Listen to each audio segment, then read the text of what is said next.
നമസ്കാരം. ഒരു മകന് ജന്മം നൽകിയപ്പോൾ മറ്റൊരു കുഞ്ഞിനെ നഷ്ടമായി.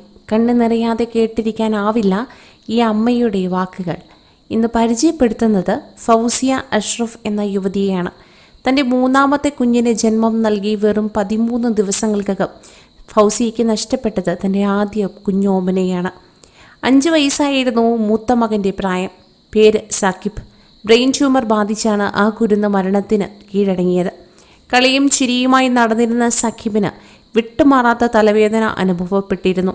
തുടർന്ന് നടത്തിയ പരിശോധനയിലാണ് അസുഖം ഗുരുതരമാണെന്ന് കണ്ടെത്തിയത്. രോഗം തിരിച്ചറിഞ്ഞ് 2 മാസങ്ങൾക്കുള്ളിൽ തന്നെ കുഞ്ഞ് മരണത്തിന് കീഴടങ്ങി. മറ്റൊരു കുഞ്ഞിനെ ഗർഭിണിയായിരിക്കെയാണ് കുഞ്ഞിന് ക്യാൻസർ ആണെന്ന് ഫൗസിയ തിരിച്ചറിഞ്ഞത്.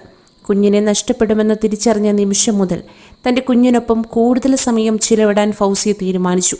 എങ്കിലും തൻ്റെ മൂന്നാമത്തെ കുഞ്ഞിനെ പ്രസവിക്കാനായി ആശുപത്രിയിൽ കഴിയുമ്പോൾ സഹോദരനെ കാണാതെ അവൻ മരണപ്പെടുമോ എന്ന പേടിയും അമ്മ കൂടെയില്ലാതെ അവൻ മരിക്കുമോ എന്ന ആശങ്കയും ഫൗസിയെ പിന്തുടർന്നുകൊണ്ടേയിരുന്നു.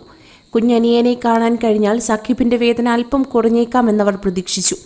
അമ്മയുടെ ആഗ്രഹം പോലെ അവനെ പ്രസവിച്ച ദിവസങ്ങൾക്കുള്ളിൽ സാക്കിബ് ഈ ലോകത്തോട് വിട പറഞ്ഞു. കുഞ്ഞ് ജനിച്ച് 2 ആഴ്ചകൾ കഴിഞ്ഞതോടെയാണ് സാക്കിബ് മരണപ്പെട്ടത്.